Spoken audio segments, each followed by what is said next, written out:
안녕하십니까? 소개받은 조영팔 형제입니다. 이름이 친근하죠? 제가 4년 전에 이곳에 와서 사실은 선교 인사를 잠깐 드렸었습니다. 그래서 지금 파리에서 있다가 지금 이제 4년 만에 들어오게 됐습니다.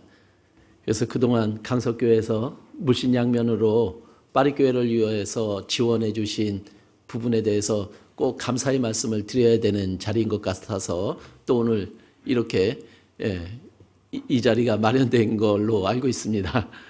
그래서 파리교회 소식도 좀 전해드리고요. 그리고 또 한편으로는 기대와 기도에 이렇게 만큼 부응하지 못한 부분들 때문에 항상 또 죄송스러운 마음도 있습니다. 그런데 이제 그것도 지금 많이 좀 변화를 가졌습니다. 그래서 지금 파리교회 숫자는 많이 늘지는 않았지만 이제 파리교회가 이제 외국교회의 모습으로 이제 많이 변했습니다. 그래서 이제 전에 한국교회의 모습에서 벗어나서 이제 중국 분들이 한 3분의 1, 한국 분들이 3분의 1, 그리고 불어 사용자들이 3분의 1 이렇게 지금 교회 구성원으로 되어 있습니다. 그래서 지금 계속해서 이제 프랑스 분들에게 계속 복음이 지금 젊은 형제자매들을 통해서 활발하게 전해지고 있습니다. 그래서 심지어 지금 이제 벨기에도 저희 자매님들이 3분이 계십니다. 구원받은 3분의 자매님들이 그곳에서 또 집회도 하고 복음을 전하고 있습니다. 그래서 지금 벨기에도 지금 정기 모임이 진행이 되고 있고요. 그래서 지금 불어 사용자들이 또 이렇게 많이 구원받은 분들이 생겨지고 있습니다. 그래서 저희가 지금 파리교회 말씀은 불어로 진행이 되면서 유튜브로 매주 나가고 있습니다. 그래서 지금 보면은 제일 많이 들을 때는 유튜브로 전 세계에서 거의 한 60여 명 이상이 듣고 있더라고요. 그래서 계속 또 그 복음 전하는 일에 또 파리교회를 사용해 주실 거라고 봅니다. 그래서 지금까지 또 계속해서 기도해 주신 부분들 또 멈추지 마시고 또 계속해서 복음이 더 전해질 수 있도록 또 많은 기도 부탁을 드리겠습니다. 기도로서 오늘 말씀 시작하겠습니다. 은혜와 사랑이 많으신 하나님 감사를 드립니다. 저희를 구원하여 주시고 주님의 뜻 가운데 인도해 가시는 주님.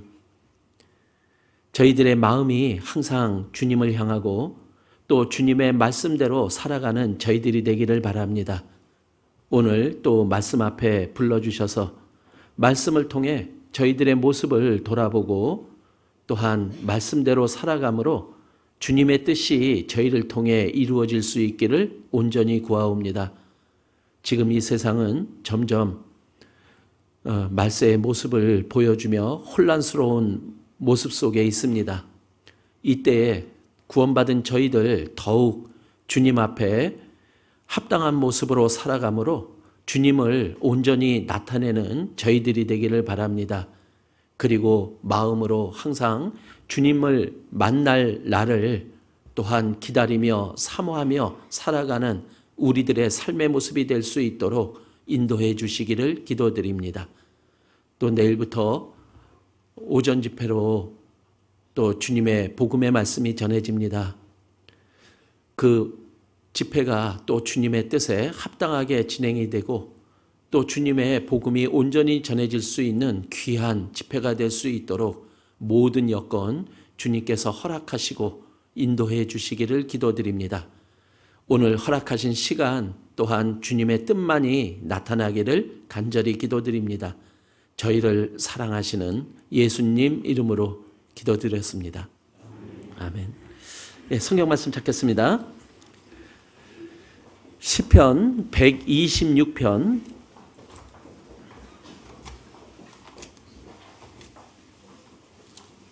126편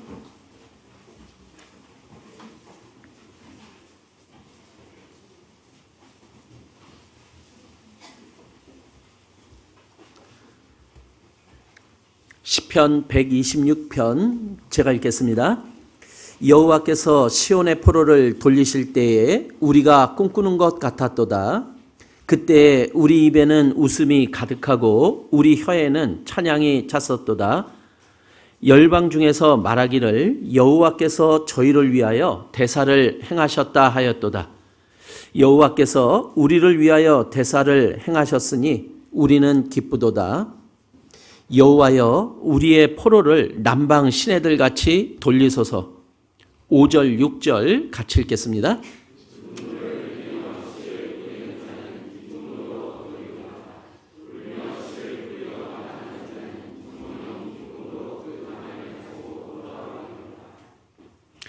예, 좀 세상이 어수선하죠. 예, 또 호주에서 산불이 크게 일어나서 저희 서울 면적의 100배나 되는 곳을 태우고 있다라고 지금 소식이 전해지고 있습니다. 그리고 그곳에 동물들이 한 5억 마리가 죽음을 당했다라고 하니까 이건 예산일은 아닌 것 같습니다. 그리고 또 화산도 터지고요. 그리고 또 지금 신종 코로나 전염병도 지금 기세를 부리고 있습니다. 그래서 마땅히 구원받은 우리에게 또 맡겨주신 하나님의 사명이 있는데요. 그 복음을 전하는 일들이 지금 우리가 읽었던 말씀처럼 그 씨를 뿌리는 일이 아닐까 싶습니다. 그래서 그 복음의 씨를 우리가 뿌려야 되는 일이 있고, 그리고 그 뿌린 씨를 또한 거두는 일을 통해서 하나님은 우리에게 기쁨을 주시겠다라고 또 약속하고 있는 겁니다. 그런데 지금 이제 복음 전하는 일도 이렇게 쉽지 않다라는 것을 우리들에게 느끼게 해주고 있습니다. 그래서 저희도 지금 서울교회도 내일부터 있는 직장인 집회가 취소가 됐습니다. 그래서 그쪽에 이제 확진자들이 지나간 자리는 이렇게 다 폐쇄가 되는 부분들이 생겨서 사실은 지금 외부 분들이 오실 때 좀 조심스러운 부분들이 지금 계속 진행되고 있습니다. 그래서 저희들에게 씨를 뿌리고 있는 일들이 그냥 계속적으로 허용된 것만은 아니구나 하는 경각심을 또한 구원받은 우리들에게 갖게 해주는 것은 아닌가 싶습니다. 그래도 내일부터 또 이곳에 복음 전하는 일이 진행이 되고 있고 더욱더 우리의 기도가 필요하고 또 그 기도를 통해서 이 복음이 이러한 안 좋은 환경 속에서도 전해진다라는 것을 또 우리는 보여줘야 될 것 같습니다. 그래서 더 많은 기도로 참여해 주시기를 부탁을 드립니다. 그래서 요새는 지금 건강이 많이 걱정들이 됩니다. 그래서 건강에 특히 유념하시기를 그리고 관리해 주시기를 부탁을 드립니다. 그런데 또 건강을 위해서 그래서 오늘 잠깐 호르몬 얘기를 좀 드리려고요. 그래서 우리 몸에 건강을 유지시켜주는 또 좋은 호르몬이 이렇게 나올 수 있는 방법들이 있습니다. 그래서 혹시 엔돌핀이라는 호르몬 들어보셨죠? 예. 그 엔돌핀이라고 하는 호르몬이 또 우리의 영육간의 건강을 지켜주는 호르몬이라고 합니다. 근데 이 호르몬이 우리가 마음이 기쁘고 즐거울 때 그 호르몬이 우리 몸에서 자동으로 생성이 되는 호르몬이라고 합니다. 근데 이 효과가 한 5분밖에 가지 않는답니다. 그러니까 어떻게 해야 될까요? 계속 기쁘고 즐거운 마음을 유지시켜야 되는 게 방법이 되겠습니다. 그런데 이 엔돌핀이라는 호르몬을 나오게 하는 촉진제 역할을 하는 게 있답니다. 그게 바로 웃음입니다. 근데 이 웃음이 신종 코로나 전염병보다 이 전염이 더 잘 됩니다. 옆에 있는 분 한번 이렇게 봐주시면서 한번 싹 웃어줘 보실래요? 거의 1초도 안 되게 이 웃음이 다 전염이 된 상태입니다. 그런데 이 웃으면 우리 몸에 좋은 이 호르몬이 나와서 기분을 좋게 만든다는데 비용도 안 들잖아요. 그렇다면 이 웃음 아끼지 말고 웃으셔서 이 몸에 좋은 우리 엔돌핀을 마구마구 만들어 보자고요. 그리고 다른 사람도 만들게 할 수 있습니다. 내가 웃으면. 자, 그런데 또 이와는 반대로 우리가 속상하면 나오는 호르몬도 있대요. 근데 그 호르몬은 우리 몸을 해친답니다. 그러니까 화나는 일, 속상한 일, 이 부분은 가능하면 마음속에 안 갖는 게 좋겠죠. 그래서 내가 어떠한 마음으로 살아가느냐가 또한 나의 건강을 지키는 또한 방법이 될 수 있을 거라고 봅니다. 그런데 그 엔돌핀이라는 호르몬보다 한 4,000배 이상의 효과를 가진 호르몬이 발견이 됐대요. 근데 그 호르몬의 이름이 다이돌핀이라는 호르몬이랍니다. 근데 그 다이돌핀을 우리가 몸에서 발생시키면은 5분의 4,000배면은 이 숫자가 좀 얼추 계산이 되죠. 그러니까 고농축으로 우리가 엔돌핀의 효과를 거둘 수 있는 거는 다이돌핀을 우리 몸에서 생성시키면 됩니다. 근데 이 다이돌핀은 언제 우리 몸에서 나오냐면은 감동받을 때 냅니다. 감동받을 때. 그러니까 굉장한 감동을 받을 때. 여기 있는 분들은 다 경험을 해보셨죠? 예.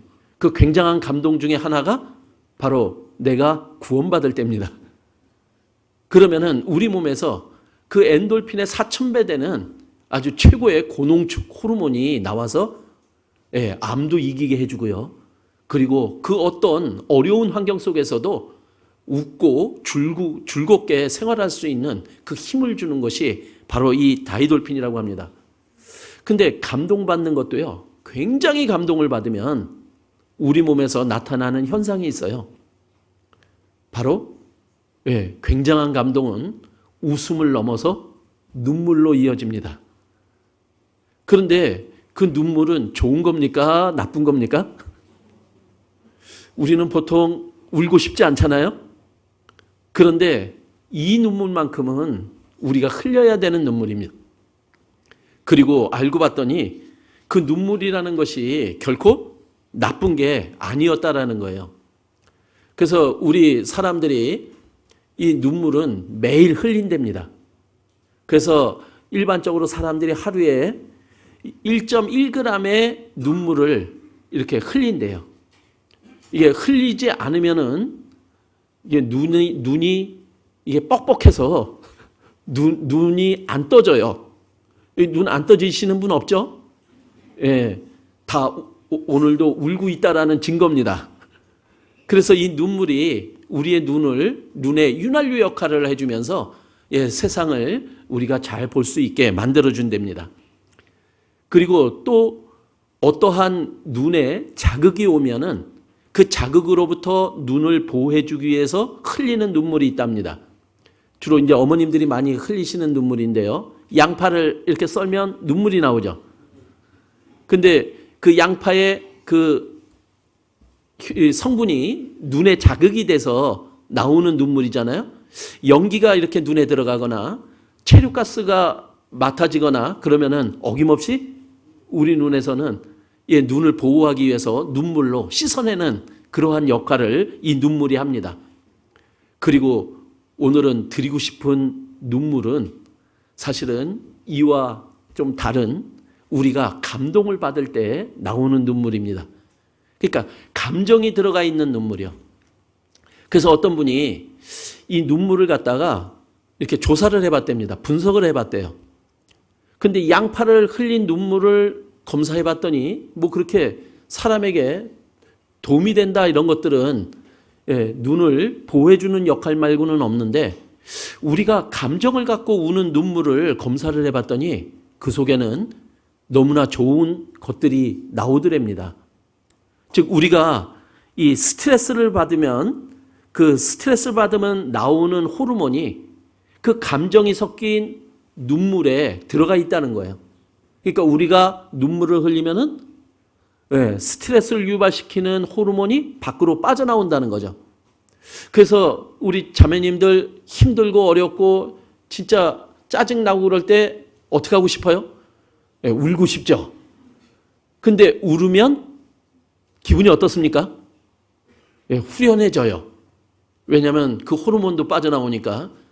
또 류마티즘의 그 호르몬도 현격히 저하가 된답니다. 그리고 더 중요한 것은 뭐냐면은 이게 눈물을 딱 흘리는 순간에 스트레스 지수를 검사를 해봤더니 그 수치가 쫙 내려가더래요. 그러니까 우리 한번 울을 필요가 있겠죠. 그래서 전에 어떤 유행가 가사에도 그런 유행가 가사가 있는 것 같아요. 슬플 땐 차라리 울어버려, 이런 가사도 제가 좀 들어본 것 같습니다.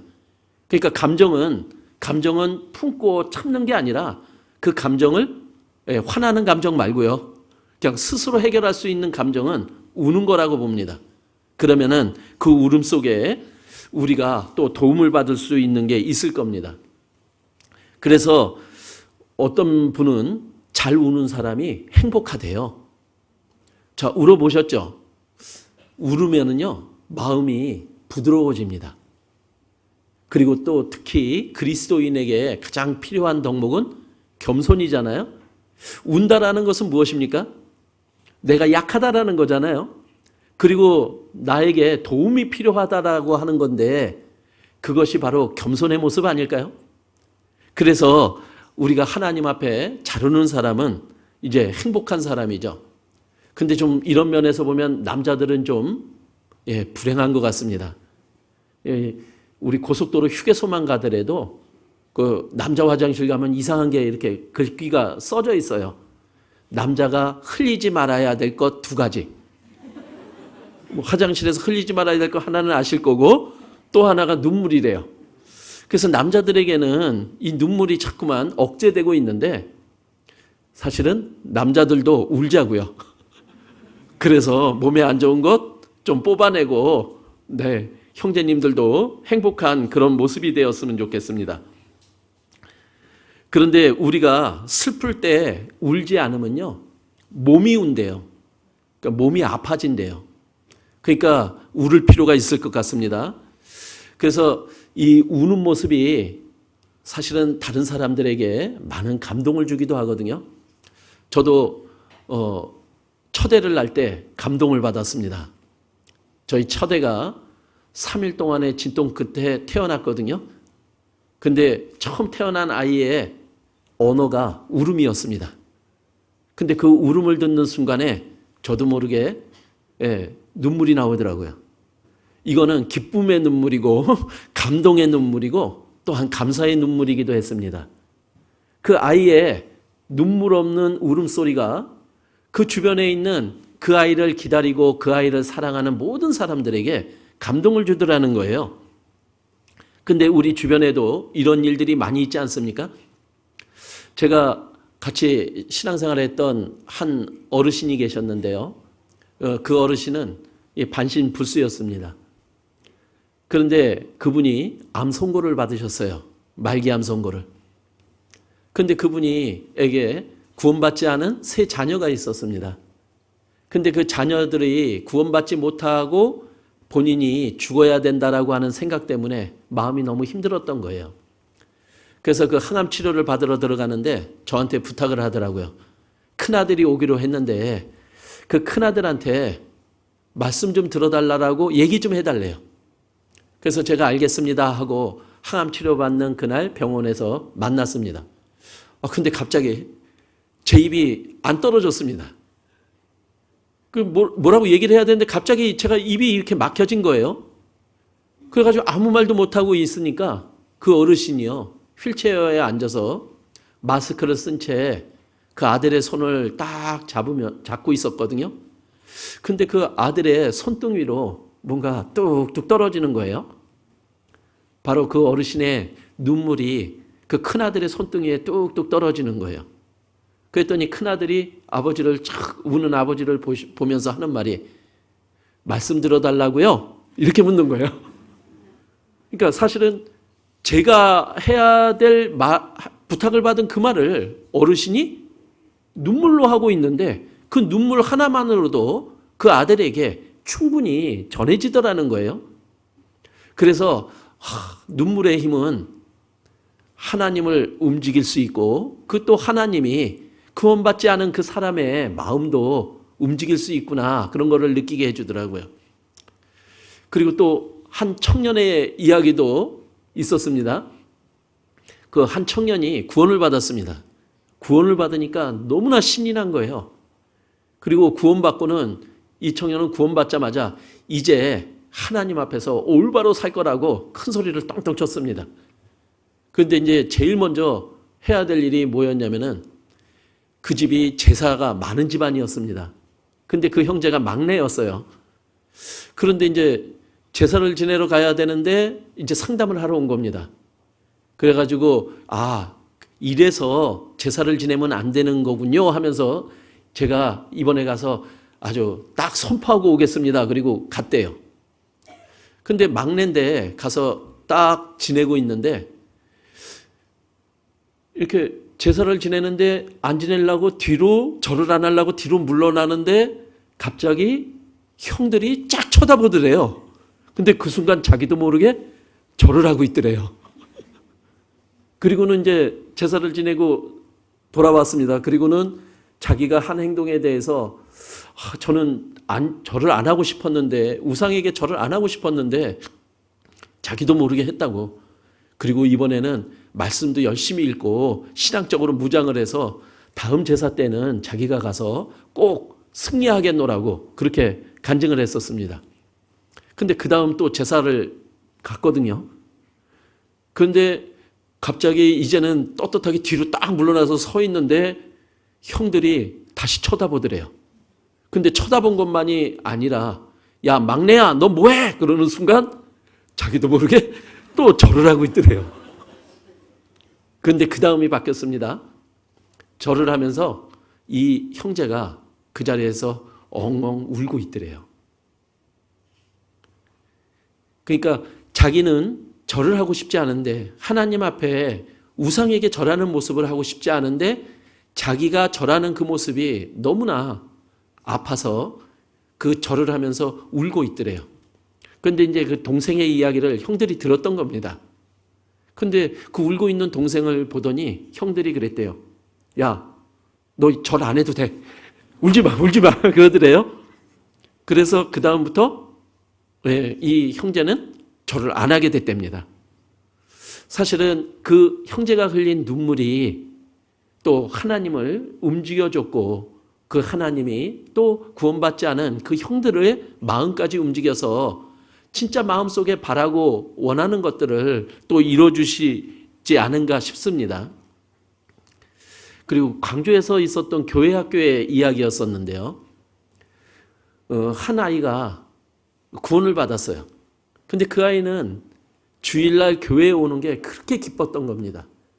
그래서 다른 것들은 다 아버지의 말을 듣는데 구원받지 않은 아버지의 모든 말은 다 듣는데 교회에 가지 말라는 말은 안 듣고 주일날이면 어김없이 교회 학교에 와서 참석을 하면서 있었던 아이였어요.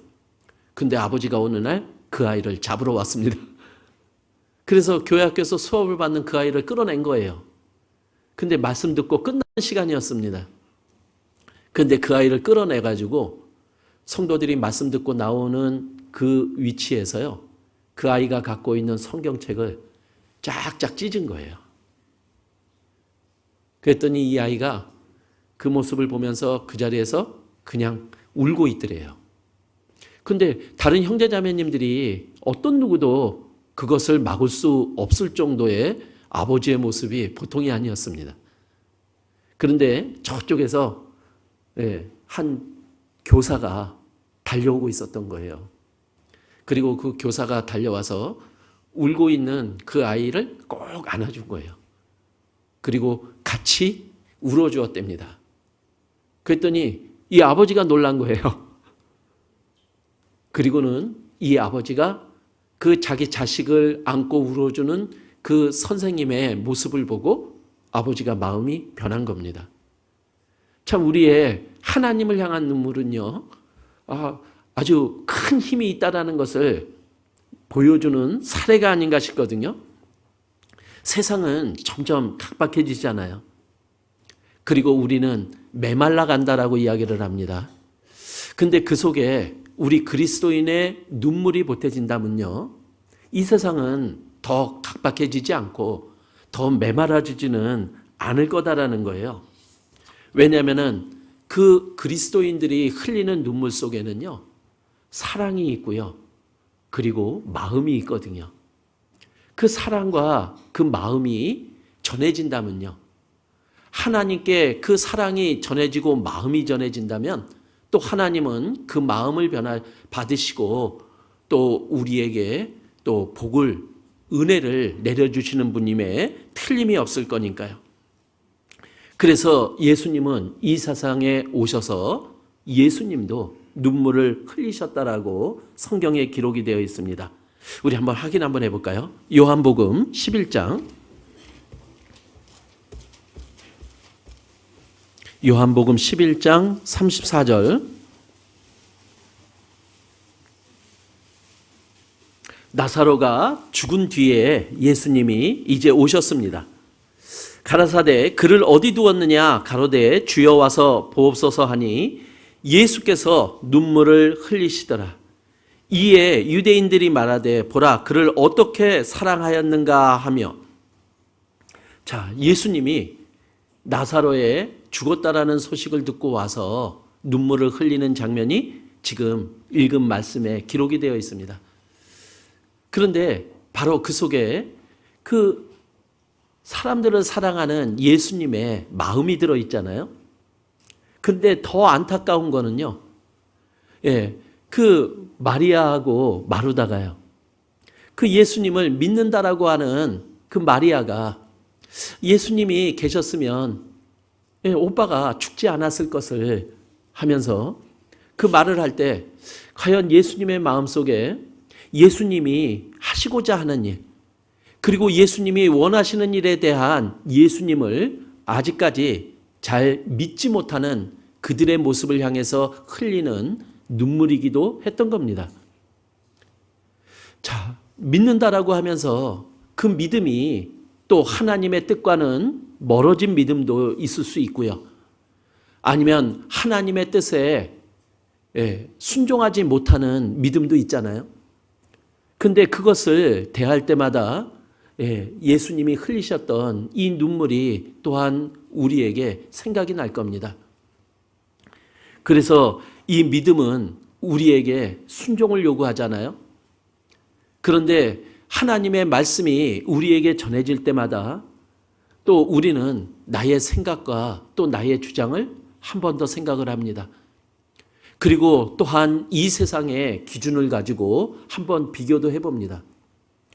그러면서 절대적인 순종보다는 부분적인 순종과 그리고 내가 생각하는 순종을 선택함으로 인해서 우리는 하나님께 온전한 순종을 드리지 못할 때 또한 예수님은 이렇게 울고 계실 거다라는 것을 또한 우리들에게 알려주는 부분이기도 합니다.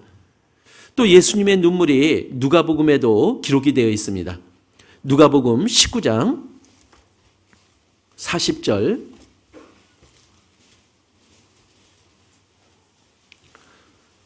누가복음 19장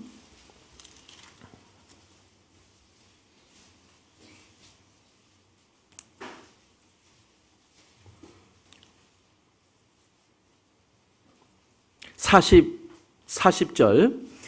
대답하여 가라사대 내가 너희에게 말하노니 만일 이 사람들이 잠잠하면 돌들이 소리 지르리라 하시니라. 가까이 오사 성을 보시고 우시며. 자, 예수님이 이제 예루살렘 성에 들어오셨습니다. 자, 그런데 그 예수님께서 성을 보시고 우시는 거예요. 자, 예수님이 왜 우셨는지 그 부분을 갖다가 뒷부분에 이렇게 기록하고 있습니다. 42절에 가라사대 너도 오늘날 평화에 관한 일을 알았다면 좋을 뻔하였거니와 지금 내 눈에 숨기웠도다. 날이 이를지라 내 원수들이 토성을 쌓고 너를 둘러 사면으로 가두고 또 너와 및 그 가운데 있는 내 자식들을 땅에 메어치며 돌 하나도 돌 위에 남기지 아니하리니 이는 권고받는 날을 내가 알지 못함을 인함이니라 하시니라. 자, 이스라엘 사람들은 모릅니다. 그런데 예수님은 모든 것을 아시는 분이잖아요. 그래서 앞으로 어떤 일이 일어날 것을 예수님은 알고 계신 거예요. 그들이 예수님을 배척하고 배척한 그들에게 끔찍한 환난이 있을 것을 예수님은 알고 그들이 받을 그 끔찍한 환난을 보며 예수님은 울고 계실 수밖에 없었던 거예요. 자, 우리 그리스도인들은 어떻습니까? 우리 그리스도인들은 성경을 믿는 사람들이잖아요. 성경에는 사람의 일생과 우리 인류의 역사 전체가 기록이 되어 있습니다. 우리 그리스도인들은 앞으로 일어날 일을 알고 살아가는 자들이잖아요. 자, 우리에게 죽음은 있을 겁니다. 그리고 죽음 이후에는 어떻게 됩니까? 하나님의 심판도 있습니다. 그리고 하나님의 심판을 통해서 천국 가는 사람이 있고 지옥 가는 사람이 있다는 것도 압니다. 그리고 이 세상이 계속 영원히 계속되는 것이 아니라 이 세상은 끝이 있다는 것도 알면서 우리는 살아갑니다. 그런데 이 세상에서의 삶이 끝나면요, 영원한 고통의 지옥이 있고 또 영원한 행복의 천국도 있는 거예요. 우리는 그 사실을 믿잖아요. 그래서 우리 주변에 사랑하는 사람이 구원을 받지 못한 채 살아가고 있다면 더더욱 지금 이 시대의 모습이 마지막 시대의 모습으로 지금 치닫고 있다면 과연 우리의 마음은 어떠냐라는 거예요.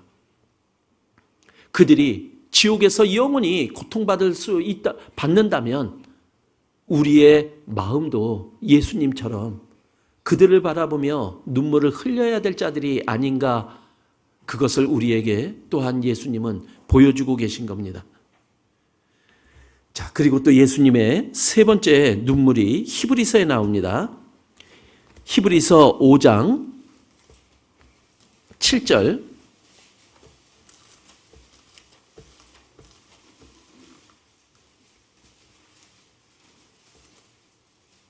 히브리서 5장 7절. 그는 육체에 계실 때에 자기를 죽음에서 능히 구원하실 이에게 심한 통곡과 눈물로 간구와 소원을 올렸고 그의 경외하심을 인하여 들으심을 얻었느니라. 자, 예수님은 하나님께 기도를 드렸습니다. 근데 예수님은 모든 걸 아시잖아요. 그래서 자기가 죽음을 맞이할 거다. 그리고 그 죽음에서 능히 하나님이 구원하실 거다라는 것도 아십니다. 그런데 그 예수님이 감당해야 될 그 고통과 그 아픔들은 있는 거예요. 그리고 그 하나님께서 예수님에게 명하신 그 사명을 이루는 일은 쉽지 않은 일이에요. 그래서 예수님은 더욱 육신의 모습으로 하나님께 기도할 수밖에 없었잖아요. 근데 그 기도의 모습은 어떤 것이었냐면은 바로 심한 통곡과 눈물로 기도하셨다라고 성경은 기록이 되어 있는 겁니다. 즉, 그 십자가의 사명을 감당하기 위해서 그게 고통스럽지만 힘들고 어렵지만 그래서 그것을 내가 할 수 있도록 해달라고 눈물로 통곡으로 지금 예수님은 기도하고 있었던 거예요. 자, 예수님의 눈물 속에 또 우리가 흘려야 될 그 눈물을 알려주고 계신 거잖아요. 이제 예수님께 주어졌던 그 사명이 이제 구원받은 우리들에게 전해진 겁니다. 자, 우리들에게 그 복음 전하는 사명이요. 그리고 이 세상에서 그리스도를 나타내는 그 사명이요. 그것이 우리들에게 주어진 겁니다. 근데 그 일이 쉬운 겁니까? 결코 쉽지만은 않잖아요. 그 복음을 전하는 일, 그리고 예수님을 나타내는 일은 그것은 고통스러운 일일 겁니다. 그리고 힘들고 어려운 일임에 분명할 겁니다. 그래서 우리는 어떨 때는 그것을 피하고 싶기도 하고 어떨 때는 감추고 싶을 때도 있을 때도 있는 거잖아요. 그러나 그 일은 우리가 반드시 해야 될 일이거든요. 그리고 구원받은 우리만이 할 수 있는 일이기에 우리는 그것을 할 수 있게 해달라고 우리는 하나님께 기도드려야 될 자들이라는 거예요. 그런데 어떤 기도가 되어야 될까요? 우리는 복음을 전하지만 많은 분들이 거절할 수도 있죠. 우리가 복음을 전하지만 많은 분들이 또한 나를 핍박할 수도 있는 거예요. 그러면 거절하고 핍박하면 그만둘 일이 아니잖아요. 그 속에서 우리는 그들의 영혼을 바라보며 우리는 더 간절히 하나님께 매달려야 될 자들이잖아요. 육신의 약함을 이기고 하나님께서 맡겨주신 그 일을 감당할 수 있게 해달라고 통곡과 눈물로 매달려야 될 자들이 지금 구원받은 우리들이잖아요. 예수님은 그 눈물을 우리들에게 알려주신 거잖아요. 자, 예수님의 흘리신 그 눈물이요. 이제 우리가 그 눈물을 닦아드려야 될 때고, 이제는 그 눈물을 우리가 흘려야 될 때인 거거든요. 그런데 하나님은 약속하십니다. 예수님은 약속하고 있는 거예요. 그 눈물로 끝나는 게 아니라고요. 그래서 하나님은 우리에게 하나님이 주실 축복에 대한 이야기를 우리들에게 들려주고 있잖아요. 애통하는 자는 복이 있나니. 우리가 오늘 이 세상에서 주님을 위해서 흘리는 눈물, 복음을 전하며 흘리는 눈물, 주님을 나타내며 흘리는 그 눈물은 결코 눈물로 끝나는 게 아니라고. 그 속에 하나님이 주시는 놀라운 축복이 있노라고. 그래서 우리는 이 세상에서 고난을 감당해야 되지만, 눈물을 흘려야 되지만, 하나님의 축복은 그 이상 우리들에게 위로가 됨을 또한 우리들에게 약속하고 있는 거예요. 그래서 우리 어떨 때 보면 너무 힘들고 고통스러울 때 좀 그것을 멈추게 해달라고도 말할 수도 있고요. 기도할 수도 있고, 아니면 다른 걸로 바꿔달라고도 우리는 기도할 수도 있습니다.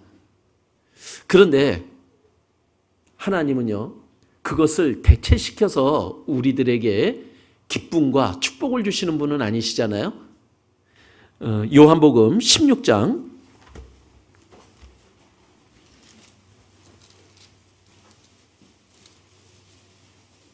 요한복음 16장 20절이요.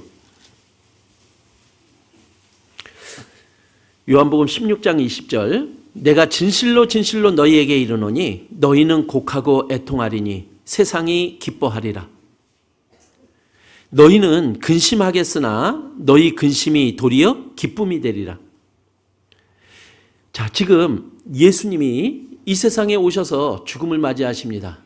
그리고 이제 제자들을 떠나게 되고, 그리고 다시 부활해서 이 세상에 오실 것을 이야기를 합니다. 그리고 다시 이제 예수님이 다시 오겠노라고 우리들에게 약속을 하시잖아요. 그런데 이제 어떤 일이 있을 거냐, 제자들에게. 너희는 곡하고 애통하는 일이 있을 거다 하고 제자들에게 알려줍니다. 자, 그 제자 속에는 우리도 들어가겠죠. 즉, 이 세상에 남겨진 제자들, 구원받은 우리들에게는 애통하고 곡하는 일이 있을 거다라는 거죠. 우리가 힘들게 살아가는, 힘들게 주님을 나타내고 복음을 전하는 일에 사람들은, 이 세상은요, 기뻐한답니다. 그리고 우리는 근심할 수도 있는 겁니다. 그런데 그 근심이 없어지는 게 아니라 그 근심 자체가 기쁨이 된다라고 이야기를 하는 거예요. 그러니까 지금 우리가 당하는 고통과 아픔이 우리가 슬퍼할 수 있는 이유인 거죠. 그런데 그 자체가 기쁨이 될 수 있다라고 이야기를 합니다. 그래서 사례로 21절에 이렇게 얘기하시잖아요. 여자가 해산하게 되면 그때가 이르렀으므로 근심하나 아이를 낳으면 세상에 사람 난 기쁨을 인하여 그 고통을 다시 기억지 아니하리라. 자, 어머님들 애 낳으셨죠? 어떻습니까? 힘듭니까? 쉽습니까? 예. 이 남편들이 애 낳는데 들어가 봐야지 힘든 거 아신대죠? 그래서 어떤 분들은 머리털도 다 뽑혀보고, 예, 심지어 어떤 분은 욕도 들어봤다라고 얘기를 하더라고요. 그만큼 애 낳는 일은 고통스러운 일이잖아요. 근데 여자분들이 애를 낳고 그렇게 고통스러우면은 내가 다시는 애 낳나 봐라, 이래야 되는 게 맞죠. 그런데 애를 낳으면 그 낳은 애가 고통의 원인이었잖아요. 근데 그 아이를 보는 순간 고통은 사라지고 기쁨이 올라오는 거예요. 그러니까 또 어머니들은 그 다음에도 낳을 수 있는 거죠. 즉 고통의 원인이 기쁨이 될 수 있도록 하나님이 만들어 주신다는 거예요. 우리가 지금 당하는 많은 고통의 부분들이 그것을 피해서 될 일이 아니라 그 고통을 우리가 감당한다면 하나님께서 그것을 기쁨으로 바꿔주시겠노라, 그렇게 약속하고 있는 거죠. 그래서 구원받은 그리스도인들은 어떤 자여야 될까요? 하나님을 향해서 울어야 될 자들임에 분명할 겁니다. 하나님의 일을 감당하며 고통과 그리고 통곡해야 될 자들임에 분명할 겁니다. 그리고 그것이 바로 그리스도인의 주님께 드리는 마음이고 주님을 향한 사랑이라고 말하겠죠. 그리고 하나님은 그것을 받으시고 우리에게 기쁨으로 갚아주시고 또한 은혜와 축복으로 더해 주심을 우리들에게 약속하고 있는 겁니다. 자, 다윗의 시편에 이렇게 기록을 해놨습니다. 시편 56편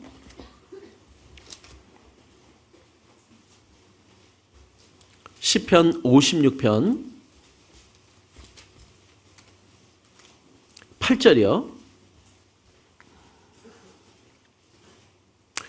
나의 유리함을 주께서 계수하셨으니 나의 눈물을 주의 병에 담으소서. 이것이 주의 책에 기록되지 아니하였나이까. 자, 하나님은 모든 것을 다 아시잖아요.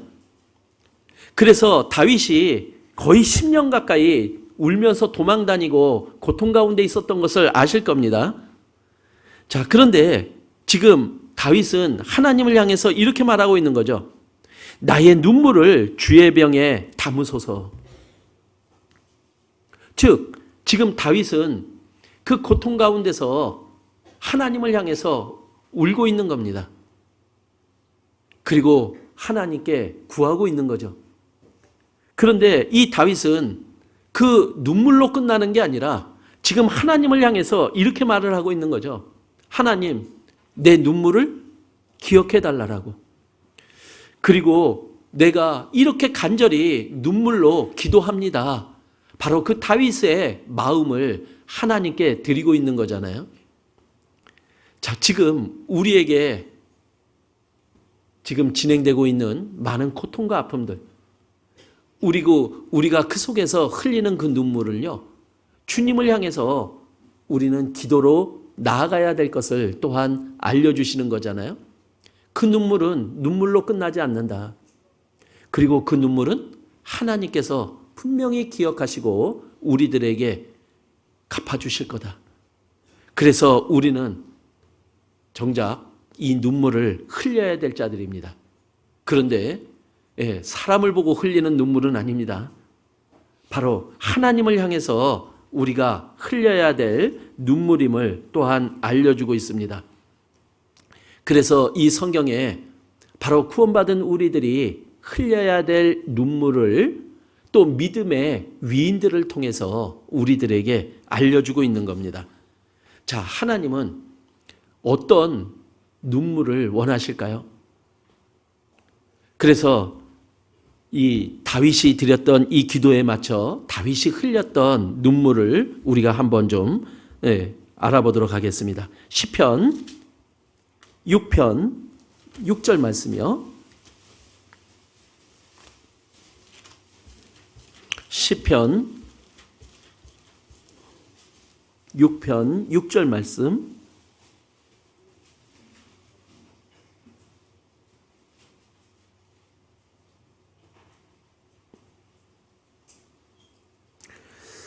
내가 탄식함으로 궁핍하여 밤마다 눈물로 내 침상을 띄우며 내 요를 적시나이다. 내 눈이 근심을 인하여 쇠하며 내 모든 대적을 인하여 어두웠나이다. 행악하는 너희는 다 나를 떠나라. 여호와께서 내 곡성을 들으셨도다. 여호와께서 내 간구를 들으셨으며 여호와께서 내 기도를 받으시리로다. 자, 이것이 바로 다윗의 기도였어요. 자, 다윗은 어떤 사람이었습니까? 예, 하나님의 마음에 합한 자로 인정을 받은 자였죠. 그러나 그 인정을 받기 전에는 이 다윗은 또한 하나님께 죄를 지었던 자입니다. 그래서 한 여인과 간음죄를 지었던 자였고 그것을 감추기 위해서 자기 부하를 죽였던 살인자였던 거예요. 자, 그런데 하나님은 나단 선지자를 보내서 그 다윗의 죄를 지적해 준 거예요. 그때 다윗은 왕의 신분이었음에도 불구하고 그 나단 선지자의 그 죄의 지적을 받아들이게 된 거죠. 그리고 자기가 하나님 앞에 어떤 죄를 지었는지 자기 자신을 돌아볼 수 있었던 거예요. 그리고 자기가 지은 죄에 대해서 이제 하나님께 이 다윗의 모습이 이렇게 드러나는 겁니다. 밤마다 눈물로 침상을 띄웠대요. 자, 침상이 눈물로 띄워질 정도면 얼마나 많은 눈물이 흘려야만 됐을까요? 실제 이런 일은 안 일어났을 거라고 봅니다. 그런데 그것이 다윗의 마음이었던 거죠. 울어도 끝없이 올라오는 다윗의 눈물이요. 하나님 앞에 죄를 짓고 후회하는 다윗의 모습이잖아요. 그 어떻게 자신이 하나님 앞에 이런 죄를 지을 수 있을까? 그것을 뉘우치며 후회하는 다윗의 눈물이었습니다. 그리고 밤마다 그것이 다윗의 눈물이 요를 적셨다라고 이야기를 하는 거예요. 그래서 이 다윗의 눈물 속에 과연 다윗의 마음은 어떻게 변했을까요? 이 죄를 진짜 지어서는 안 되겠구나. 하나님 앞에 나의 죄가 또 어떤 것이 있을까? 그 죄를 돌이키고 그 죄를 지어서는 안 된다라고 하는 그 마음들을 마음속에 계속해서 쌓았을 겁니다. 자, 죄가 무엇입니까? 우리 성경에서 말씀하시는 죄는 하나님의 말씀을 지키느냐 안 지키느냐잖아요. 하나님은 말씀으로 우리들에게 말씀대로 살아갈 것을 요구하고 계시잖아요. 근데 그 말씀대로 살지 않으면은 그것이 죄인 거잖아요. 자, 이만큼 다윗은 그 죄를 항상 마음속에 새기고 하나님의 말씀대로 살려고 하는 그 마음으로 나아가며 그 말씀대로 살지 못하는 자신의 모습을 보며 하나님께 눈물로 기도했던 자였던 거죠. 그러한 다윗의 모습이 다윗의 그 마음이 하나님의 마음으로 바뀌어갔던 거잖아요. 그러니까 하나님은 그 다윗을 보고 살인죄를 지었던 다윗 그리고 간음죄를 지었던 다윗이었지만 그 다윗을 내 마음에 합한 자라고 말씀하고 있는 거잖아요. 자, 우리의 모습은 어떻습니까? 우리는 하나님의 말씀대로 살고 있나요? 우리 구원받은 그리스도인이 하나님의 말씀대로 살아가야 된다는 것은 알지만은 그 말씀대로 살아간다는 것은 또한 그리 쉬운 것만은 아닙니다. 또한 성경도 의인은 죄를 안 짓는 자가 아닌 거죠. 안 넘어지는 자는 아닙니다. 의인은 7번 넘어질지라도 다시 일어나는 자죠. 그런데 그렇다라고 해서 우리가 죄를 마음대로 질 수 있는 자는 아니라는 거잖아요. 그런데 우리가 죄를 지었을 때 우리의 마음이 어떠하냐를 하나님은 우리에게 분명히 묻고 있을 겁니다. 우리가 서로 하나님의 말씀대로 살지 못하고 하나님 앞에 죄를 지을 때 과연 우리의 마음은 어떤 마음이냐라는 거예요. 그 죄를 심상히 여긴다면요. 그럴 수도 있지 하고 받아들인다면요. 우리는 하나님의 마음으로 변해갈 수 없는 자예요. 그렇다면 하나님이 우리를 사용할 수 없는 자가 될 수 있잖아요. 그렇다면 우리는 이 다윗과 같은 마음으로 우리의 죄를 눈물로 하나님께 부탁드려야 될 자가 아니겠습니까? 그래서 우리는 더욱더 그것을 떨쳐버리고 하나님의 마음을 품는 자로 나갈 수 있도록 해달라고 하나님께 눈물로 매달려야 될 자임을 우리들에게 알려주고 있는 거죠. 자, 죄를 인정하는 것, 그거 쉬우면서도 어려운 일이잖아요. 예수님의 하신 일은 이 세상 모든 사람들에게 전해졌지만 그것을 인정하는 사람들에게만이 이 하나님의 은혜가 주어지거든요. 구원받은 우리에게도 하나님께 죄를 지을 수 있을지라도 그 죄를 인정하고 자백하고 또 하나님께 나아가는 자만이 또한 하나님의 마음을 품을 수 있는 자로 변해갈 수 있음을 우리들에게 알려주고 있는 거거든요. 다윗은 분명 눈물의 사람이었습니다. 그리고 그 죄를 미워한 사람임에 분명할 겁니다. 그리고 하나님 앞에 올바른 모습으로 서기를 원했던 사람일 겁니다. 그 다윗의 마음이 우리의 마음이기도 하잖아요. 결국 우리도 죄 때문에 하나님 앞에 울어야 될 자임을 또한 다윗은 우리들에게 알려주고 있는 거죠. 그래서 그 다윗은 또 시편에 이렇게 얘기하고 있습니다. 119편에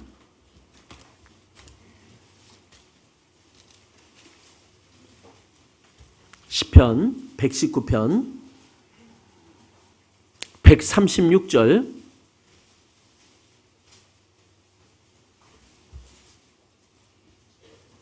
(119편) 136절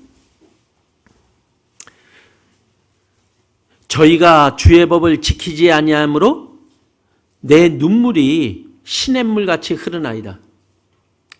우리가 하나님의 말씀대로 살지 못함으로 인해서 시냇물같이 눈물 흘려본 적 있으십니까? 내가 하나님 앞에 죄를 범함으로 인해서 하나님 앞에 진짜 통곡에 눈물을 흘려본 적이 있느냐라는 거예요. 우리는 예수님처럼 변해가야 될 자들이잖아요. 예수님의 마음을 품어야 될 자들인데 우리가 그 죄를 이렇게 느끼지 않는다면 우리의 마음은 그렇게 변해갈 수 없거든요. 자, 우리 자녀들 키워보셨잖아요. 우리 자녀들이 부모 말 잘 듣습니까? 참 말 잘 안 듣잖아요. 그럼 안 들을 때 그 아이가 안 듣고 난 이후에 아이의 모습을 우리 한번 보자라는 거예요. 그런데 죄를 부모 말을 잘 안 듣고도 아무렇지도 않은 아이 어찌해야 할까요? 좀 맞아야 됩니다. 그죠? 그런데 그 조그마한 잘못일지라도 부모 앞에서 잘못했다라고 말하는 아이 기특하죠? 그런데 잘못했다라고 하면서 펑펑 우는 아이 어떤 마음이 들겠습니까? 뭐라도 사주고 싶습니다. 이게 부모의 마음 아닐까요? 우리가 하나님의 말씀대로 살아가기를 바라시는 하나님, 그 앞에서 그 말씀대로 살아가지 못해서 우리가 하나님 앞에서 울고 있는 우리의 모습이 하나님을 분명 기쁘게 해드릴 것임에 분명할 겁니다. 그리고 그렇게 울고 있는 우리들에게 하나님은 가만히 있지 않으실 분일 겁니다. 하물며 부모의 마음도 무언가 그 뉘우치는 아이에게 모든 것을 다 해주고 싶은데요. 하나님은 하나님의 모든 것을 더해주고 싶지 않으실까요? 그래서 범죄자였던 다윗을 그렇게 귀한 하나님의 일꾼으로 사용하신 거잖아요. 자, 나도 하나님의 귀한 일꾼으로 쓰임을 받을 수 있다면요. 그것이 구원받은 그리스도인의 최고의 영광의 모습 아니겠습니까? 우리가 죄를 범했을지라도 그것을 뉘우치며 울 수 있는 우리가 될 수 있다면요. 만약에 그렇지 못한다면 그 죄가 하나님과 나의 사이를 가로막을 수밖에 없잖아요. 자, 성경에 또 한 믿음의 위인을 소개합니다. 누가복음 22장.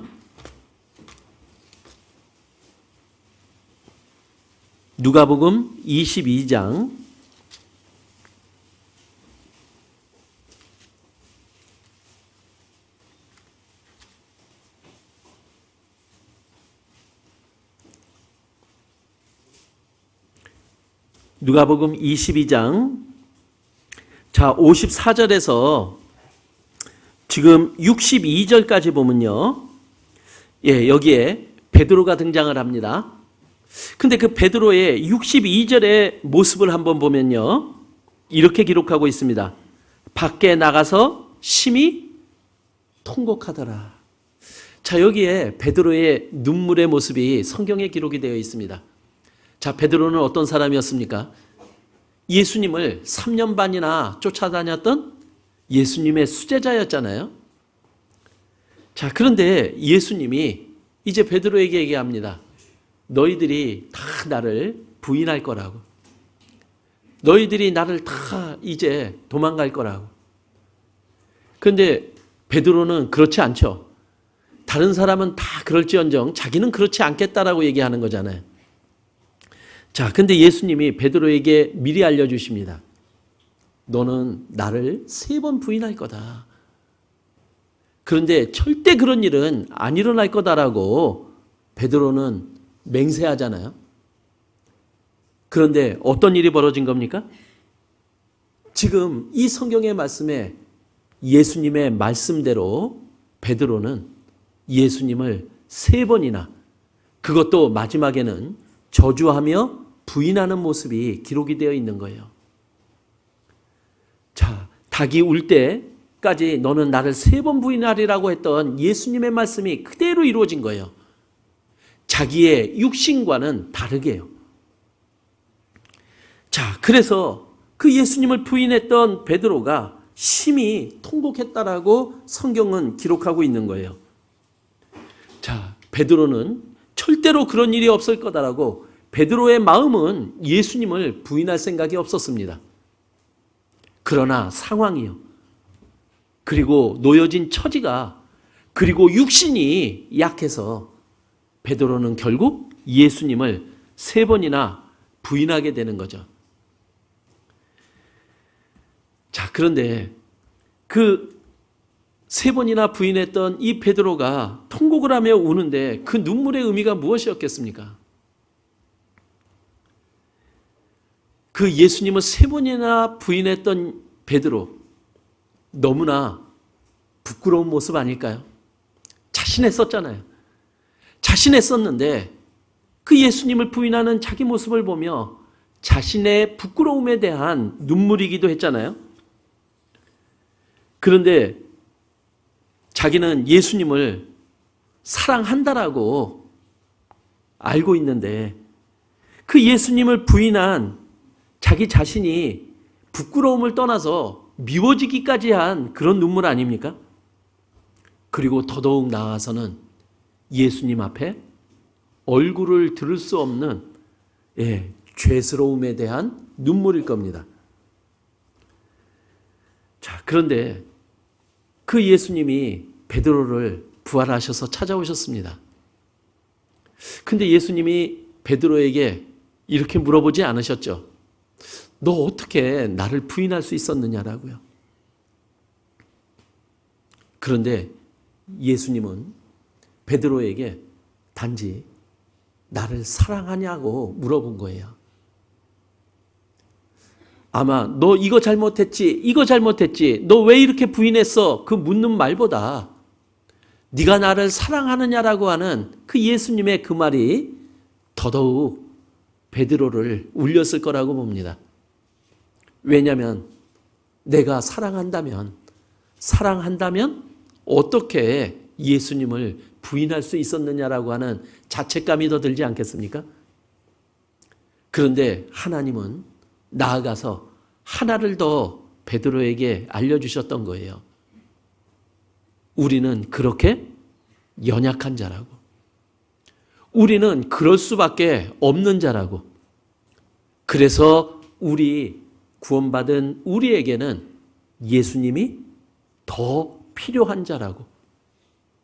만약에 베드로의 의지대로, 베드로의 마음대로 그렇게 다 이루어졌다면요, 베드로는 자기의 생각대로, 자기의 주장대로 살아갔을 겁니다. 그러나 자기의 생각과 주장대로 못 살고 신앙적인 실패자로 변한 베드로 앞에 예수님은 나타나신 거예요. 사랑하냐고. 사랑한다면 더더욱 나를 의지하고 나와 함께 그것들을 이겨나가야 될 것을 예수님은 베드로에게 알려주고 있는 거잖아요. 자, 우리 얼마나 많은 신앙의 실패를 경험하고 있습니까? 그 신앙의 실패가 결코 우리 스스로 느끼기에는 부끄럽고 아픈 과거지만 그 아프고 부끄러운 과거 때문에 우리는 더 하나님 앞에서 울 수밖에 없는 자 아닙니까? 하나님은 우리와 항상 함께 계시잖아요. 그리고 하나님은 구원받은 나를 통해서 하나님의 일을 이루고자 하시는 거예요. 하나님은 우리의 연약함을 압니다. 자, 우리 구원받은 자는 뭐든지 할 수 있다라고 자신한 사람은 구원을 못 받습니다. 우리는 내가 내 죄를 어찌할 수 없어서 그래서 하나님의 도움이 필요하다라고 하나님께 매달린 자만이 구원을 받은 거잖아요. 구원받은 이후에도 우리는 동일합니다. 우리는 여전히 연약하고 그리고 여전히 부족한 자들입니다. 그리고 우리는 여전히 신앙적으로 실패할 수밖에 없는 자들인 거예요. 그러나 우리에게는 주님이 계십니다. 주님은 우리에게 다른 것을 원하지 않잖아요. 주님은 우리의 마음을 원하세요. 내 마음을 내게 달라라고요. 그리고 주님께 의지하는 바로 우리의 마음을 원하셔요. 그것이 베드로가 주님께 드렸던 눈물이었던 거잖아요. 그때 주님은 우리의 힘이 되어 주십니다. 그리고 그때 주님은 우리의 능력이 되어 주시잖아요. 그래서 주님과 손을 잡을 때 우리는 온전히 주님을 따를 수 있노라고, 그리고 주님을 나타낼 수 있는 자가 될 수 있노라고 베드로의 눈물을 통해서 우리들에게 알려주고 있는 거예요. 그래서 결코 실패했을지라도 다시 일으켜 세울 수 있는 주님의 힘이 우리들에게 전해질 수 있도록 우리는 주님 앞에 울어야 될 자들인 거죠. 자, 베드로는 예수님을 세 번 부인하며 사는 겁니다. 3번 부인했었죠. 근데 예수님을 부인하는 것, 그 반대는 뭘까요? 우리 예수님을 부인하느냐, 그 반대는 예수님을 나타내는 것이 반대잖아요. 즉, 우리에게는 뭐 여러 가지가 아닙니다. 우리가 구원받고 살아가는 삶은 둘 중에 하나 아닙니까? 예수님을 부인하며 살 거냐, 아니면 예수님을 나타내며 살 거냐. 그런데 우리의 마음은 어떠냐라는 거예요. 내 생각이 더 강하다면요, 그리고 내 주장이 더 강하다면요, 우리는 또 그 속에서 예수님을 부인하는 자의 삶으로 살아갈 겁니다. 그러나 우리는 주님께 의지하고 주님께 맡기는 삶을 살아간다면 우리는 주님을 또한 나타내는 자가 될 수 있음에 분명할 겁니다. 요한복음 14장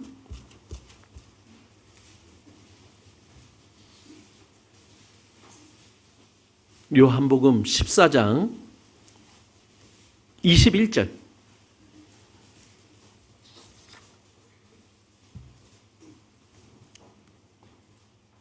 요한복음 14장 21절 같이 읽겠습니다.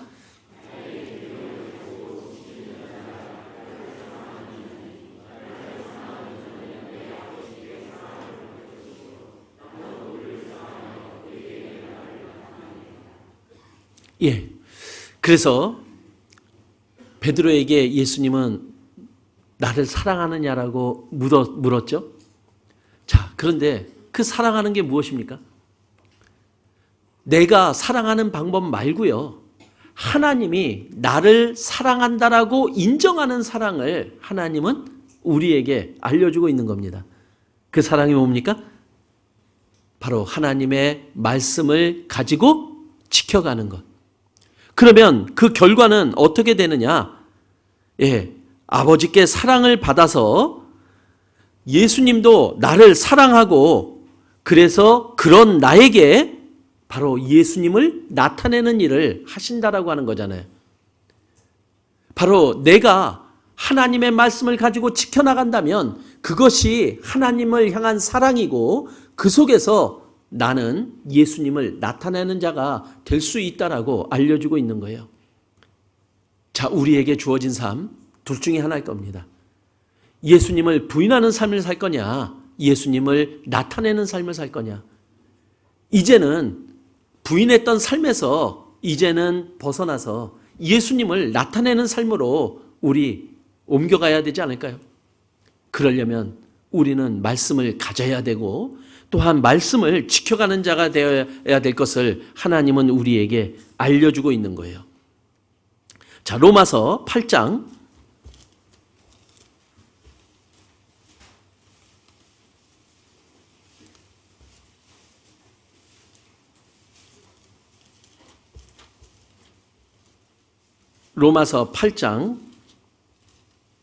13절.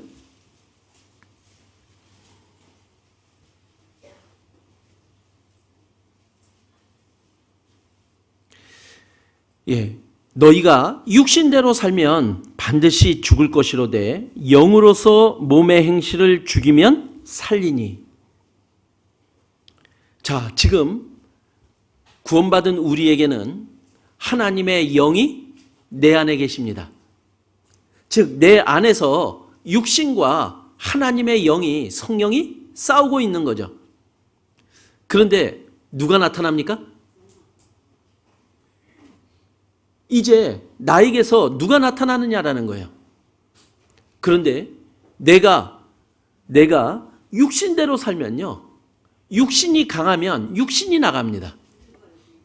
그런데 성령이 강하면 육신을 이기고 성령이 나타나는 거예요. 즉, 나를 통해 누가 나타나느냐, 그것을 우리는 선택해야 되는 거죠.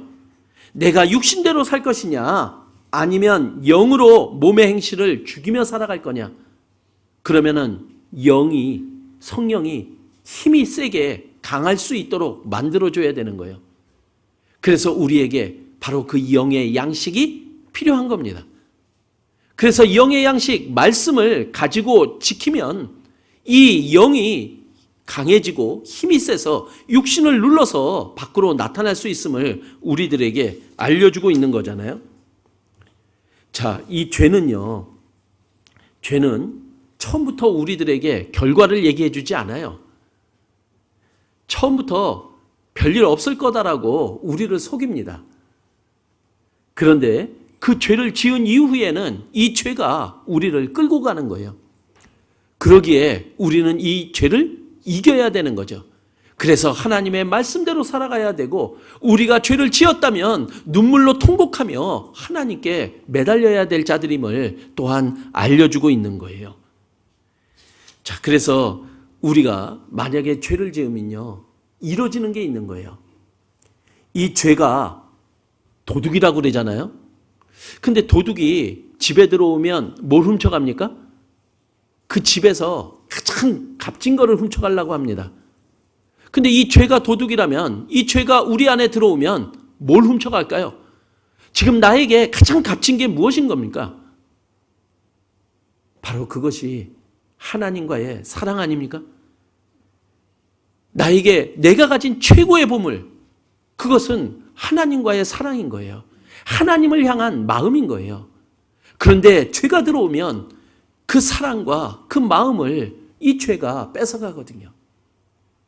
그래서 우리는 이 죄로부터 이겨나가야 되고 하나님께 그 죄를 지었을지라도 회개의 눈물로 하나님께 매달려야 될 자들임을 우리들에게 알려주고 있습니다. 자, 지금 시대를 보면요. 지금 점점 힘들어져 가는 세대죠. 요즘 전도하기가 어떻습니까? 전에보다 쉬운가요? 어려운가요? 많이 어렵다고들 해요. 그런데 우리가 전도하는 게 세상이 이렇게 변해서 힘든 건가요? 우리 디모데후서 잠깐 볼까요? 디모데후서 3장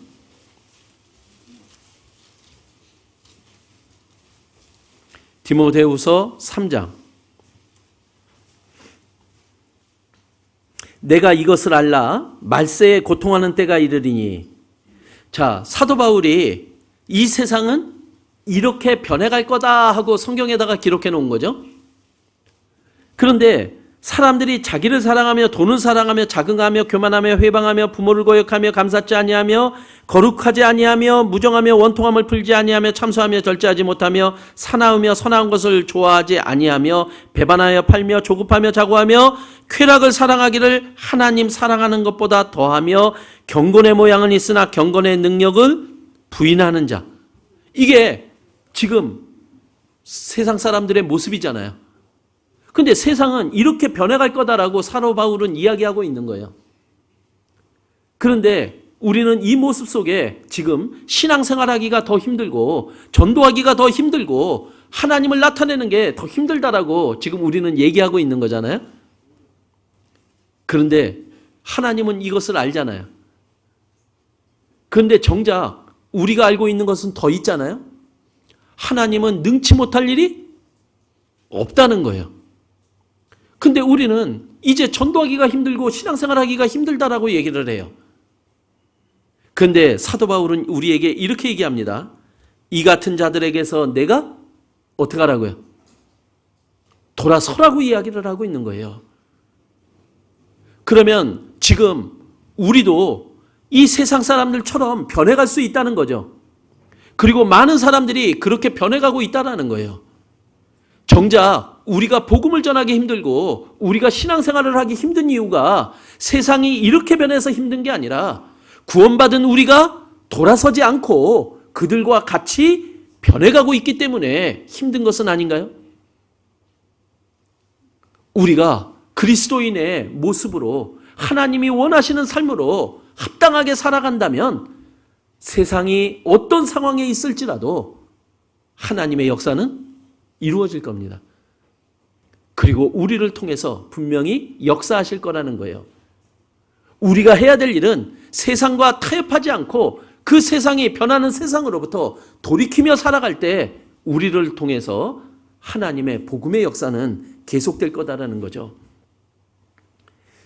그런 회개의 눈물이, 죄를 향한 회개의 눈물이 구원받은 우리를 더욱더 주님의 사람으로 만들어가고 이 세상에 빛이 되고 이 세상에 주님의 역사를 이루어가는 일꾼으로 만들어갈 수 있는 거다라고 알려주고 계신 겁니다. 자, 그리고 성경에 또 있는 또 다른 눈물들을 또 한번 보겠습니다. 사무엘상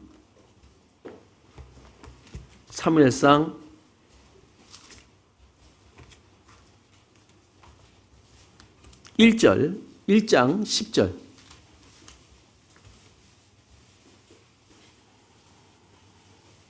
사무엘상 1장 10절. 같이 읽겠습니다. 한나가 마음이 괴로워서 여호와께 기도하고 통곡하며. 자, 여기에 한나의 또 눈물의 기도가 기록되어 있습니다. 한나는 자식을 갖고 싶었어요. 그래서 그 자식을 달라라고 하나님께 통곡하며 기도했죠. 그랬더니 하나님께서 그 기도를 들어주셨습니다. 그래서 주신 자식이 사무엘이었잖아요. 자, 이 한나가 드린 기도는 그냥 기도가 아니었어요. 이거는 지금 읽은 말씀처럼 10절에 있는 것처럼 통곡하며 기도한 거예요.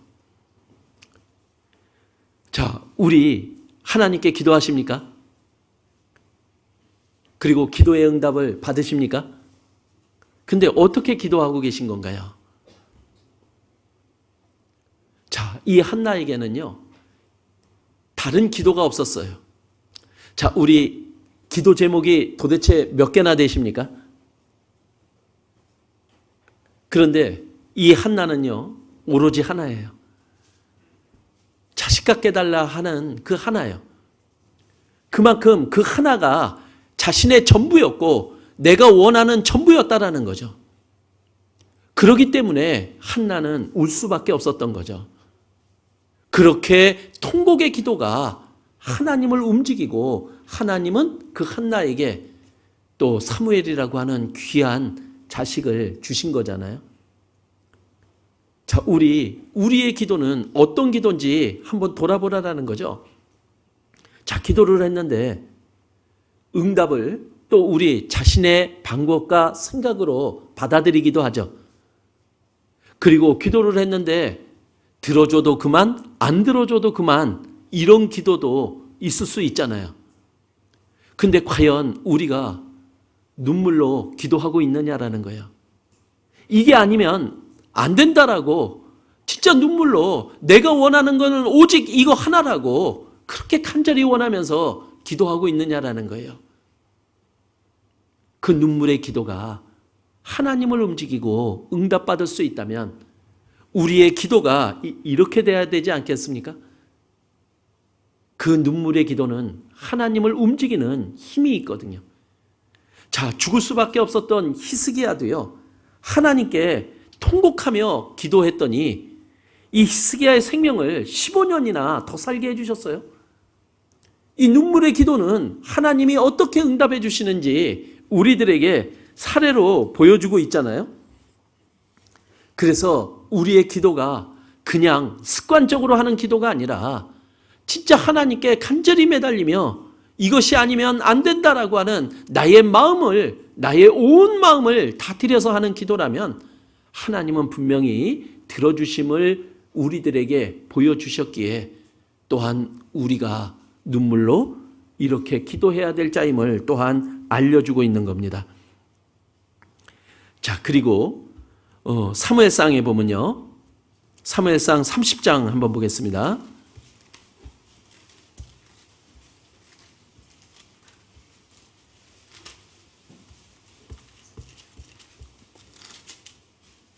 사무엘상 30장 3절 제가 읽겠습니다. 다윗과 그 사람들이 성에 이르러 본즉 성이 불탔고 자기들의 아내와 자녀들이 사로잡혔는지라. 다윗과 그와 함께한 백성이 울 기력이 없도록 소리를 높여 울었더라. 자, 자기 가족들이요, 이 다른 민족에게 당해서 죽음을 맞이하고 잡혀가고 이러는 일 속에서 같이 슬퍼하고 우는 모습이 지금 기록이 되어 있습니다. 자, 우리 나 이외에 주변의 다른 사람들의 아픔을 그리고 고통을 우리가 어떻게 받아들이고 있느냐라는 거예요. 자, 우리 구원받은 그리스도인은 하나님이 한 몸이라고 이야기를 합니다. 맞습니까? 그래서 우리의 머리는 예수님이시고 구원받은 우리 각자는 몸의 지체라고 이야기를 합니다. 그러면 분명히 하나임에 분명하죠. 그럼 우리 하나가 맞는 겁니까? 자, 그런데 탈무드에 이런 얘기가 기록이 되어 있습니다. 머리 둘 달린 아이가 태어났어요. 머리 둘 달린 아이, 하나입니까? 둘입니까?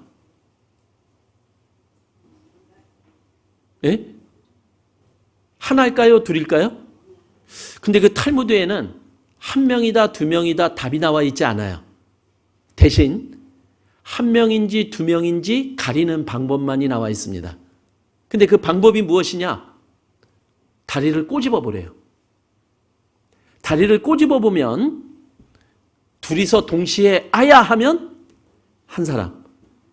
그런데 하나만 아야 하면 둘. 이렇게 대답을 합니다. 자, 우리는 예수님이 머리고 우리는 각 지체고 하나다 이렇게 알고 있죠. 그런데 우리 다른 지체가 아프면요. 나도 같이 느껴야지 하나 아닙니까? 자, 어느 때인가부터 우리의 모임이 많은 간증과 기도로 진행이 되잖아요. 그런데 그 간증과 기도가 같이 느껴지느냐라는 거예요. 우리 분명히 같이 느낀다면 우리는 하나일 겁니다. 자, 하나님은 누구를 사용하십니까? 하나된 우리를 사용하시거든요. 하나된 우리를 사용하셔서 주님의 뜻을 이루어 가잖아요. 근데 우리가 하나가 되지 못하면은 주님의 뜻을 이루어 가지 못하는 거예요. 그래서 더욱더 우리는 기도 부탁하며 마음을 하나로 모으는 일을 하죠. 저희는 파리교회에서 그 홈페이지에다가 교회 소식을 이렇게 올립니다. 그런데 파리교회 식구들은 그 소식을 볼 사람이 없어요. 그건 누구를 위해서 올리냐면요. 한국에 있는 구원받은 형제자매님들을 위해서 올립니다. 왜냐하면 하나가 되어달라고요. 함께 기도해달라고요. 왜냐하면 그래야지만 하나가 되어야지만 하나님께서 그 교회를 통해서 역사하시고 하나님의 뜻이 이루어질 수 있으니까 또 형제자매님 몇 분이 하루 이틀을 꼬박 거기에 매달려서 그 소식을 올립니다. 우리가 하나 된다라는 거는요, 너무나 중요한 일이잖아요. 지금 그래서 내일도 또 집회가 준비되어 있고 진행이 됩니다. 근데 그 집회가 올바른 하나님의 뜻에 합당한 집회가 될 수 있는 그 비결이 무엇입니까? 바로 하나 된 우리요. 그렇다면 우리가 같이 기도해주고 그리고 같이 참여하고 그래서 하나가 될 때 그 결과는요, 주님이 책임이 지시는 거잖아요. 우리가 형제자매님들의 아픔을 같이 느끼고 같이 울어줄 수 있다면요. 그래서 하나님은 우리에게 함께 울라고 요구하시잖아요. 우리가 그것을 같이 느끼고 안다면요, 그 안에는 놀라운 일이 벌어집니다. 근데 함께 울려면 내용을 알아야 울 거 아니에요. 그냥 울 수는 없잖아요. 어느 지하철역에 한 아버지와 아이가 지하철에 탔답니다. 그런데 그 아이가 5살짜리 꼬맹이가 지하철 안에서 턱걸이하고 완전히 굴르고 신발 신은 채로 의자에 올라가고 난리를 칩니다. 주변 분들이 뭐라고 그럴까요? 저 아버지가 돼서 저런 거 교육도 안 시키고 애를 어떻게 저렇게 기르냐 하면서 다들 한마디씩을 했대요. 근데 그때 그 아버지가 그 말을 듣고 잠깐 생각에서 깨어나서 그분들한테 사과를 드렸답니다. 근데 뭐라고 사과를 드렸느냐? 지금 이 아이 엄마를 화장하고 오는 길이래요. 그래서 이 아이를 어떻게 길러야 될지 잠깐 생각하다가 주의를 주지 못했노라고 그렇게 말을 했습니다. 근데 말하는 사이 그 아이는 또 계속 뛰고 난리를 치는 거예요. 근데 그 아이가 변한 게 아니라 그 주변이 변했어요. 어떤 할머니는 속옷에서 1,000원짜리를 꺼내서 그 아이에게 사탕 사 먹으라고 돈을 주고요. 어떤 아주머니는 그 아이를 꼭 안아주는 모습으로 변한 겁니다. 자, 문제가 아닌 거죠. 우리가 그것을 같이 공유한다면 그것은 더 이상 문제가 되지가 않고 우리의 마음속에 같이 느끼는 걸로 진행될 뿐이라는 거예요. 오히려 그 아이의 행동은 전혀 문제가 되지 않고 그것을 더 끌어안아주고 포용해주는 그 마음들을 허락해 주신 거잖아요. 우리의 하나됨은 더욱더 중요한 것 아니겠습니까? 우리가 진정 다른 형제자매님들의 아픔과 고통을 위해서 함께 울어줄 수 있는 우리가 될 수만 있다면요. 그때 우리는 진정 하나님이 보시는 가장 아름다운 하나의 모습이 되지 않을까요? 그렇다면 그 하나된 우리를 통해서 하나님은 분명 역사하실 거라고 우리는 분명히 믿을 겁니다. 그리고 그때 드리는 우리의 기도가 또 하나님을 분명히 움직일 수 있다라고 우리는 믿잖아요. 자, 우리는 구원받은 이후에 계속되는 하나님의 은혜와 축복 속에서 살아갑니다. 우리 한번 돌아보시죠.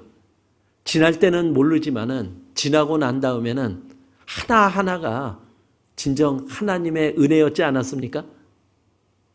이제는 우리가 하나님께 진정 감사의 눈물을 흘려야 될 때가 아닌가 싶어요. 그래서 하나님이 우리에게 범사에 감사하라라고 얘기를 하죠. 우리는 진정 하나님께 감사를 드려야 될 자입니다. 그냥 감사가 아니라 눈물의 감사를 드리며 하나님께 감사로 나간다면요.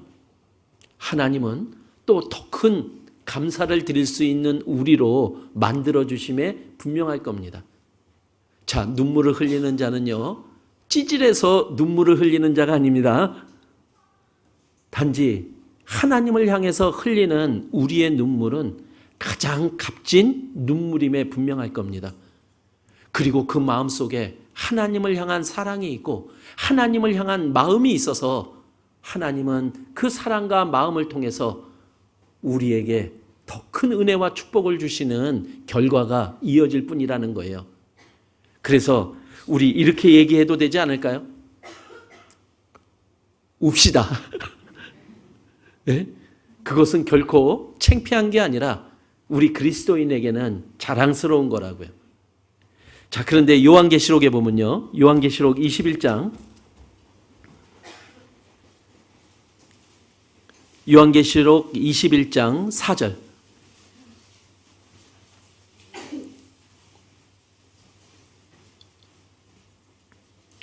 모든 눈물을 그 눈에서 씻기심에 다시 사망이 없고 애통하는 것이나 곡하는 것이나 아픈 것이 다시 있지 아니하리니 처음 것들이 다 지나갔습니다. 자, 이거 어디를 알려주시는 거죠? 천국이요. 근데 천국에는 뭐가 없습니까? 눈물이 없습니다. 이 세상에서만이 흘릴 수 있는 게 눈물인 겁니다. 그리고 그 눈물을 하나님께서 이제 천국에서 씻겨주는 위로가 있고 또한 그 눈물로 인한 상급이 우리들에게 주어질 뿐이다라는 거죠. 그런데 지옥은 어떨까요? 지옥은 이를 갈며 슬피 운다라고 기록이 되어 있어요. 자, 이게 구원받은 자와 구원받지 못한 자의 미래의 모습입니다. 자, 우리는 분명 이 세상에서밖에 울 수 있는 기회는 없습니다.